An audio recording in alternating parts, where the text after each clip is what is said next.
A gravação foi iniciada.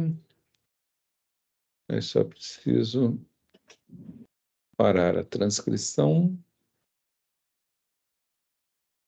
Ele faz a transcrição em inglês, né? Ele acha que nós estamos falando em inglês, daí sai barbaridades assim. Então, ok. Estamos aqui, então, para a apresentação do Anderson, da disciplina de dissertação. Esse é o trabalho final. Ele vai fazer a apresentação que está sendo gravada para cumprir os requisitos do programa de pós-graduação em métodos numéricos em engenharia.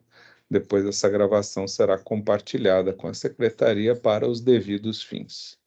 Então, Anderson, a gente já conversou sobre a sua apresentação, fica em suas mãos aí para você apresentar. Eu vou ficar aqui no back-office, só cuidando da gravação, enquanto você apresenta. Fique à vontade, pode tomar o tempo que for necessário. Beleza, obrigado, professor. Meu nome é Anderson Dofato Filho, meu professor orientador é o professor Dr. José Roberto Frega. Esse trabalho aqui é uma avaliação de modelos sequenciais e não sequenciais para prever séries temporais no âmbito de peças de reposição de caminhões, máquinas de mineração e barcos, dados provenientes da Volvo Brasil, onde eu trabalho. Essa estrutura da apresentação, passamos pela motivação do trabalho, uma breve introdução às séries temporais no âmbito de cadeias de suprimentos, os modelos utilizados, as técnicas de reamostragem, os métodos de predição, porque existe mais de um método de predição, os modelos híbridos que foram criados para essa avaliação, alguns exemplos de aplicação e os próximos passos para a apresentação final. A motivação aqui, basicamente, eu trouxe aqui alguns pontos macro e microeconômicos, além de pontos propriamente do estudo estatístico, dos métodos estatísticos, né? Que as cadeias de suprimento têm um papel crucial, né, na economia nacional e global, que começa no âmbito microeconômico, despeja para as nossas vidas no âmbito macroeconômico, né? A primeira, como o McKeith diz ali, empreendimentos e cadeias de suprimentos que utilizam-se de dados para tomar de decisão tendem a ser mais lucrativos e, teoricamente, reduzir o resíduo dessas operações, né? E esse estudo aqui também vai ver isso quando se tratando de métodos estatísticos, vamos ver isso na ótica das métricas de erros, né? Como SMAP, MAI, RMSE. Outras, ainda nos pontos das motivações, né, temos a perspectiva da sustentabilidade, quando se trata de economia circular, que são esses produtos engenheirados circulando ainda dentro da mesma cadeia produtiva, no caso a metalmecânica, em vez de se tornar um passivo para o meio ambiente, ele se mantém na cadeia, feito o bom uso dos modelos de séries temporais e dessas técnicas. Além disso, esse trabalho vai verificar a incidência de hiperparâmetros por modelo, que aqui nós temos a utilização de modelos não paramétricos de aprendizagem de máquina e a tunagem desses hiperparâmetros para que eles funcionem da melhor maneira possível, bastante importante. E com base em tudo isso, vamos dar um overview dos melhores modelos por classe. Nessa primeira apresentação específica, vamos focar em séries temporais intermitentes e fazer essa avaliação dentro e fora da amostra, na base de treino, e 6 meses à frente, né? Que são dados novos para o modelo que ele nunca antes tinha se deparado. Aqui, como que eu classifiquei as séries temporais aqui, utilizando da metodologia de sintetos, que foi proposta em 2005, já vinha sendo proposta em 98 e houveram algumas melhorias, digamos assim. Em 2005 ele propôs isso. O P aqui basicamente indica a frequência de zeros nessa série, por exemplo, como temos séries intermitentes aqui e séries LAMP, chamadas aqui, que tem esses, digamos, essas demandas não são recorrentes como uma demanda suave, e o coeficiente de variação da série. E dado esses dois parâmetros, as demandas são classificadas em suave, intermitente, errática e irregular. Esse é o primeiro filtro para classificar as séries e depois passar por esses modelos que agora estamos vendo aqui.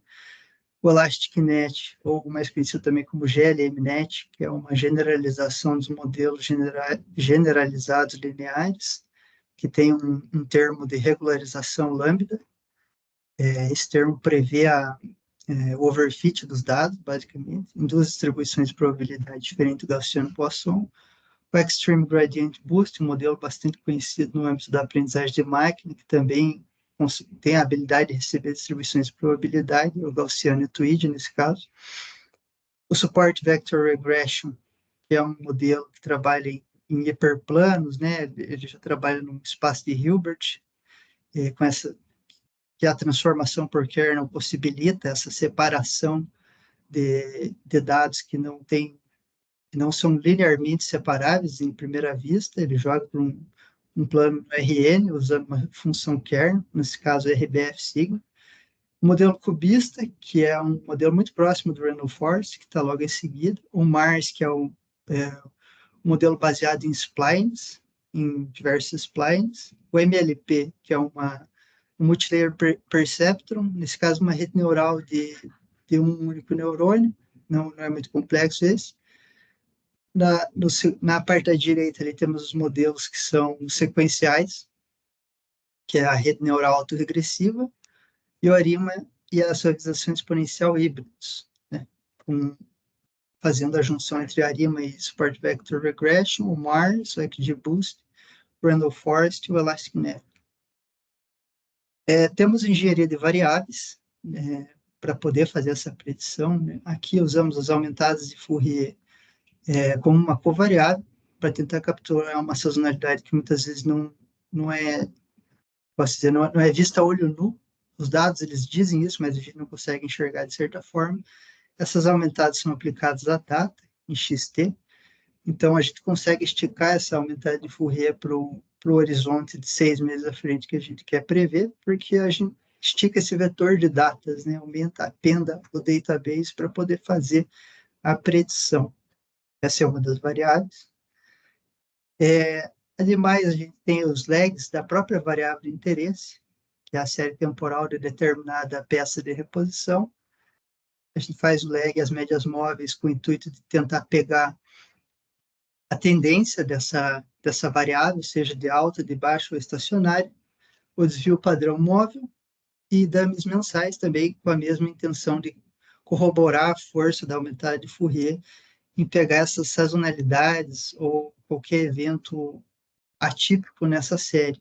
O horizonte de predição e tamanho da amostra. Geralmente, também, a maior parte das séries temporais nesse estudo tem 72 observações, começando em 2017 e indo até final de 2022, em dezembro. O horizonte de predição é 6 meses, e para fazer o modelo em si, vai ser usado 90% para teste, para treino e 10% para teste, para poder fazer a tunagem dos hiperparâmetros. E a tunagem dos hiperparâmetros eu vou falar um pouco mais à frente. Aqui, o Grid Latin Hypercube é uma técnica estatística de amostragem. E aqui o princípio básico desse hipercubo é que muitas vezes essa tunagem de hiperparâmetros ela é muito custosa computacionalmente. E essa técnica aqui, como a gente acaba tendo muitas séries temporais para prever, ela dá uma representatividade maior para os dados quando você tem séries temporais mais curtas, digamos assim. Por exemplo, essa função f é uma função que separa em quantio os dados. Por exemplo, se a gente tiver aqui uma f de 0,5, vamos ter a mediana dos dados.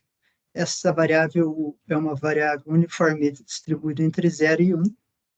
O J é um índice e o N é a quantidade de observações. E esse cubo, ele separa esses dados de treino dessa forma, né? Aqui um exemplo do uso desse grid para encontrar os melhores, para separar, né, esses dados de acordo com os hiperparâmetros. Aqui, nesse caso, teríamos 15 possibilidades de hiperparâmetros, para penalty e mixture, que são os dois hiperparâmetros desse modelo específico, que é o GLMNet.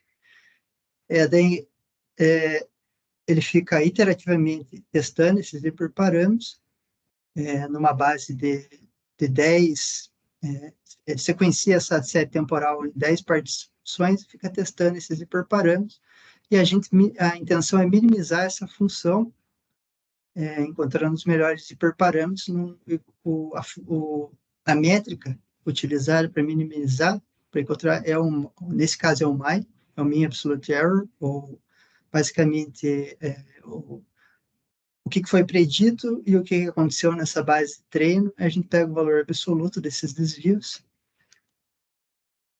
Aqui, outras anotações sobre reamostragem.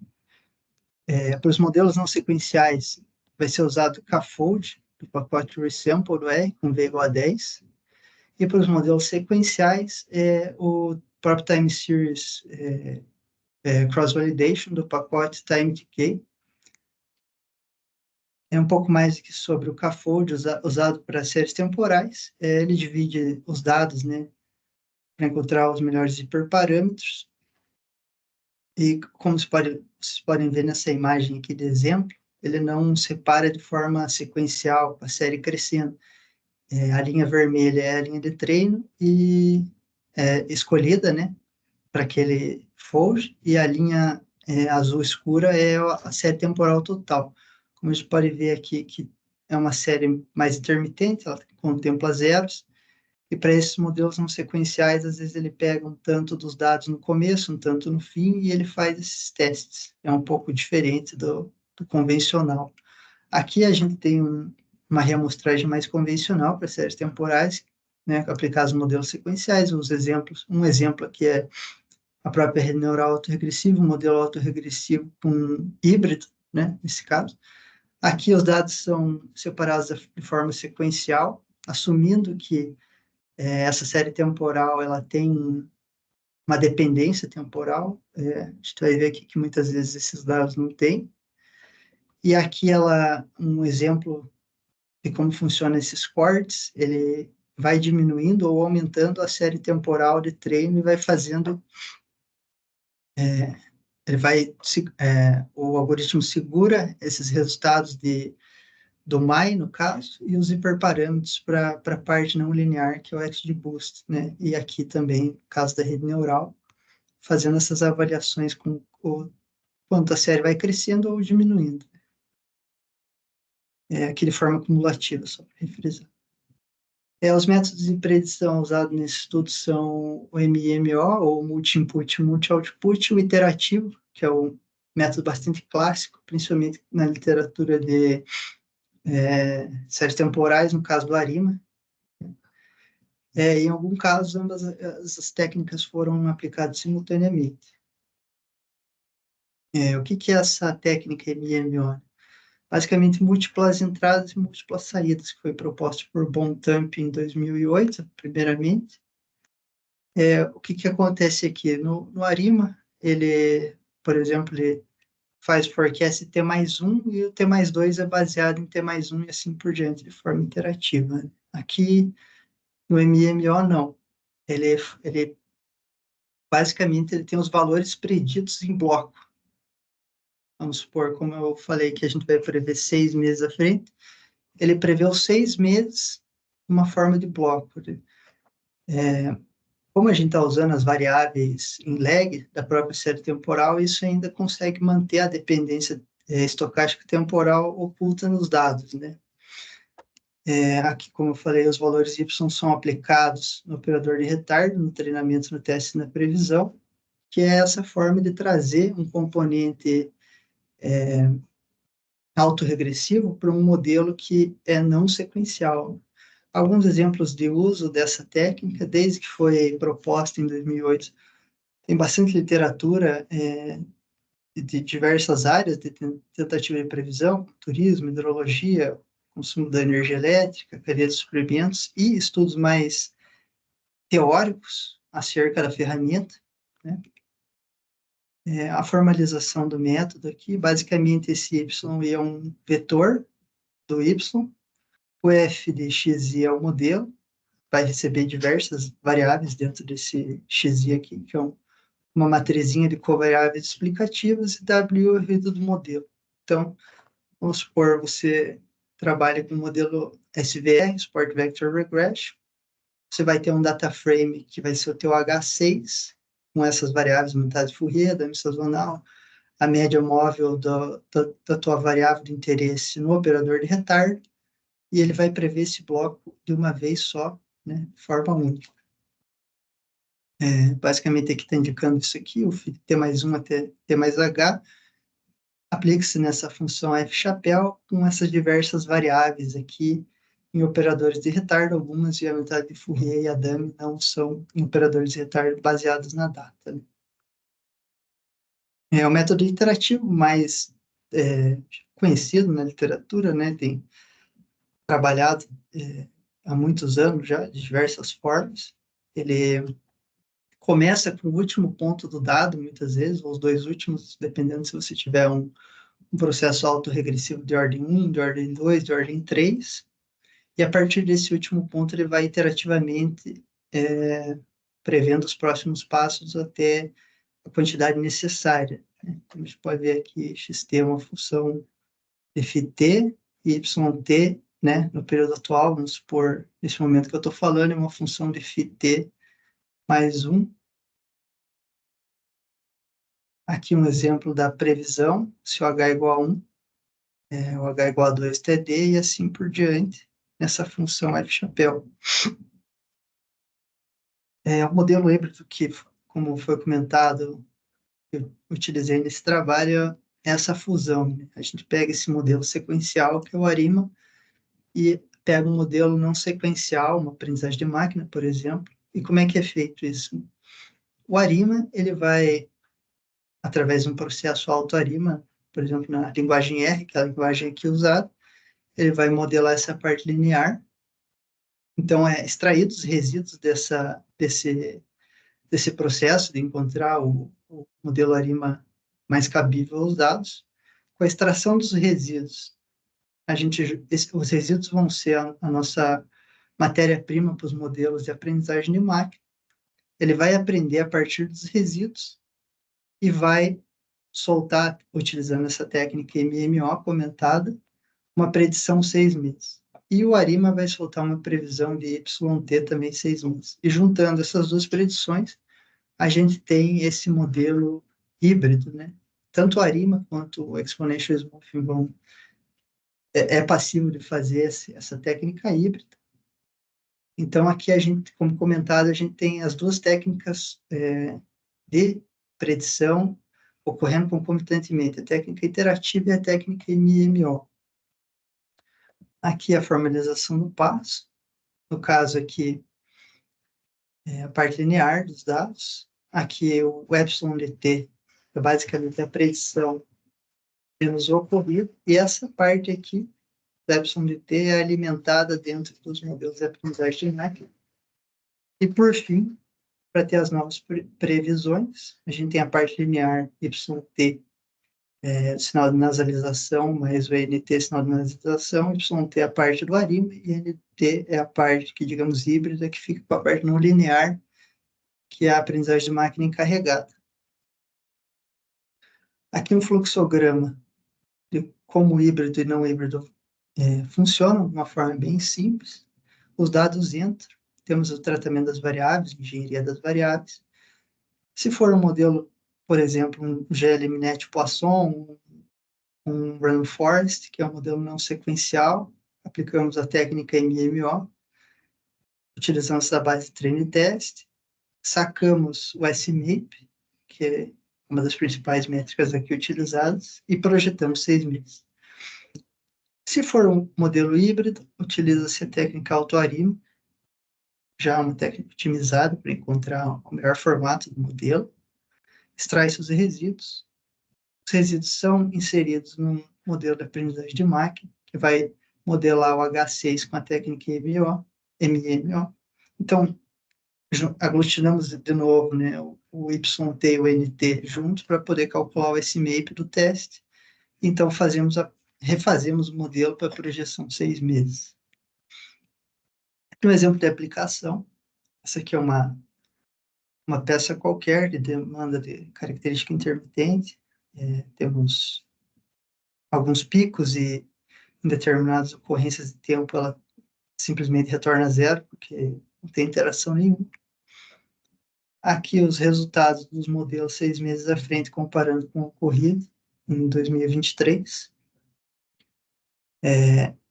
Tem modelos que captam melhor alguma sazonalidade, tem outros que não. E daí o que eu fiz aqui? Aqui no canto direito inferior, a gente tem a performance da soma, né? Vamos supor, se você pegar o modelo híbrido da ARIMA com Support Vector Regression, somando-se a linha azul, que é a linha de forecast, menos a linha de cor tomate, que é o ocorrido, a gente tem o menor desvio aqui, que está na corzinha tomate.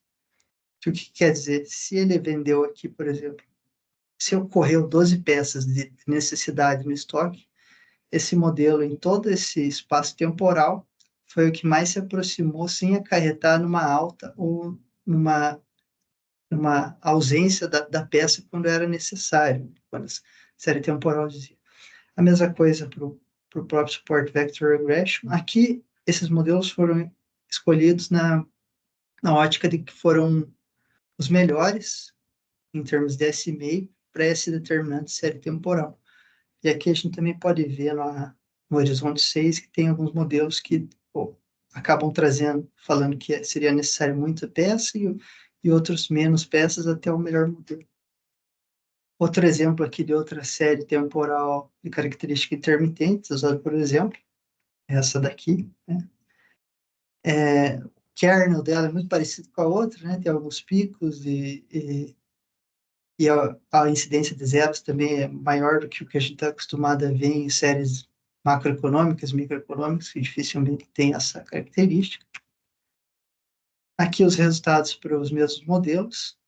Aqui é perceptível, por exemplo, nesse modelo aqui, que ele chega muito próximo de um pico, mesmo tendo saído de 2 zeros subsequentes em fevereiro e março. Uma coisa a se notar da capacidade do modelo híbrido, também um modelo de aprendizagem de máquina com distribuição Poisson aqui, que ele chega bastante perto.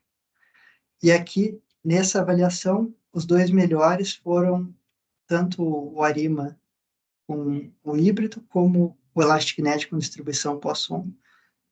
Só que aqui no caso eles são como um espelho, né? O ARIMA híbrido ficou um pouco aquém da necessidade, que ocorreria nos 6 meses, e o Poisson ficou quase no 0 a 0, que indica que ele teria sido, digamos assim, quase que perfeito, né? Ele trouxe exatamente a necessidade, como diria as filosofias Lean e quando você consome só o que você necessita e não tem resíduo. Aqui, tratando dos hiperparâmetros, numa ótica mais de métodos estatísticos, né, todos esses hiperparâmetros são salvos no data frame, para a gente avaliar depois, no intuito de enxergar as características de cada série temporal intermitente, suave, errática, e como esses hiperparâmetros se relacionam com essas séries, e também levando em consideração a inflação de zeros, porque há muitas séries temporais aqui que tem essa característica de inflação de zeros, né? Aqui a gente tem um exemplo dos hiperparâmetros do Support Vector Regression, quando na ótica do modelo híbrido, e do GLMNet Poisson. Já dá para perceber aqui que o parâmetro de penalty, que é quanto você penaliza o modelo pela complexidade, ele não passa de 0,35, né? Se não penaliza demais o modelo. E já a mistura, ela parece ter uma característica bimodal, né? Entre 0,2 e 0,8. Muito provavelmente devido a essa característica de uma série temporal não tão comportada. Já no caso do Support Vector Regression, os valores aqui estão em log, porque eles podem variar muito, no caso do custo e da própria função kernel, do RBF sigma. Aparentemente tem uma concentração aqui, mais uma cauda pesada à direita, e aqui na função custo também parece ser bimodal. Aqui no caso, aqui eu fiz uma avaliação, né, de qual seria a média daquela série temporal, quão inflacionada de zeros ela está, né? Aqui séries temporais têm média até 1,8, muito por causa dessa influência dos zeros na média. Aqui séries temporais têm média de 1,8 a 16, abaixo de 0,6 e acima de 16,5. Basicamente, essas bandeiras aqui foram escolhidas utilizando a função quantil do R de 0,33 e 0,66. E também esses valores aqui dentro são os valores de quão inflacionada de zeros a série é. Se ela tiver menos de 0,54% de zeros, entre 0,54 e 0,68, e assim por diante. Essa segue a lógica. A gente pode ver que a média da série não é igual quando comparar os modelos, porque tem modelos que o GLBNet Poisson é campeão e tem outros modelos que o modelo híbrido é campeão. Então, para fazer essa tabela que foi escolhido só os modelos nos quais eles são campeões. E já dá para perceber alguma diferença entre os modelos aqui quando avaliando essa média e a inflação de zeros, como por exemplo aqui o GLBNet Poisson, a gente vê que tem modelos aqui que a média é maior de 46. Já no ARIMA, o teto, o limite mínimo dessas séries temporais é 16. A gente podemos ver aqui que entre uma média de 1 e 46, se ela for pouco inflacionada de zeros, por exemplo, 0,43, a média do parâmetro de mistura fica em 0,58 e a média do parâmetro de penalidade fica em 0,27. Aqui, no modelo ARIMA híbrido, de 1,8 a 16,5, e for menos, né, de 54% de zeros, a gente fica no log do custo em 2,2 e no log da função kernel em 1,96. Já a última coluna aqui indica quantas séries temporais foram avaliadas nessa qualidade. Nesse caso, 116 e nesse caso, 92 séries temporais. Existem algumas avaliações aqui que são de difícil, né, ou talvez uma análise espúria, como, por exemplo, uma única série temporal e aqui 2 séries temporais.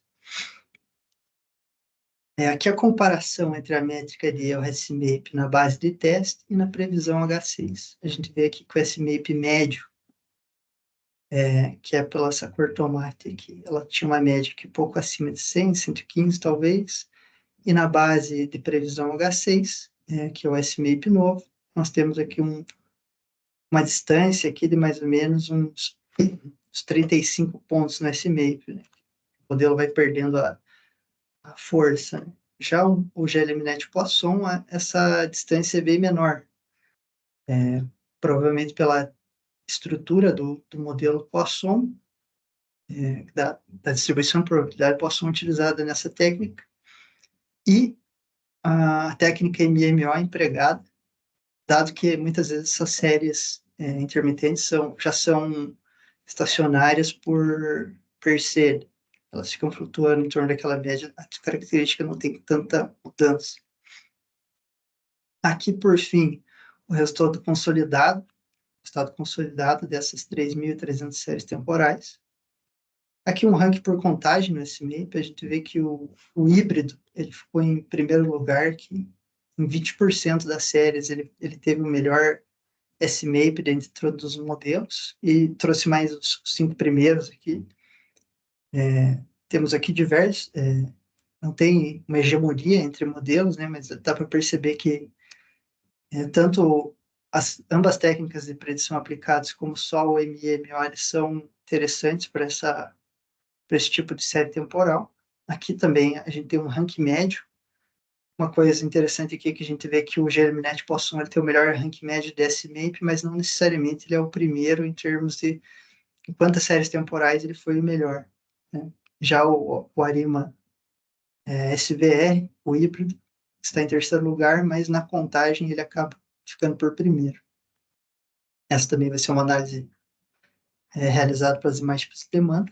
E aqui os próximos passos são, né, realizar a mesma análise para as demais qualidades de demanda, suave, errático e LAMP, replicar esse fluxo para a suavização exponencial, que vai ser híbrida, né, com esses modelos em aplicados na parte não linear e reportar os resultados da mesma maneira que eles foram reportados em todo esse passo a passo durante esses minutos. Por enquanto é isso, professor.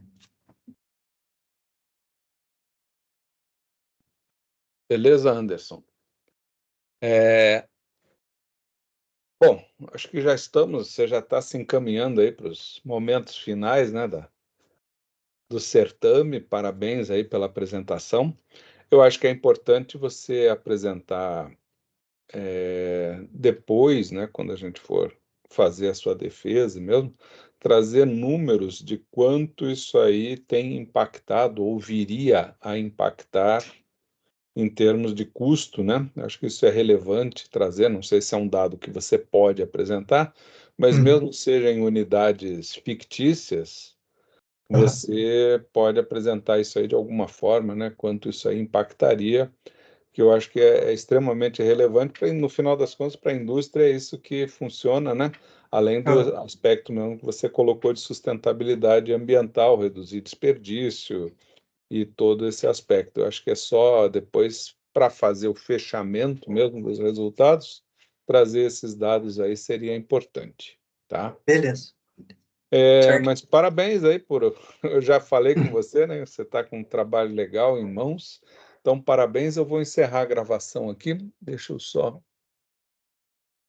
concluir.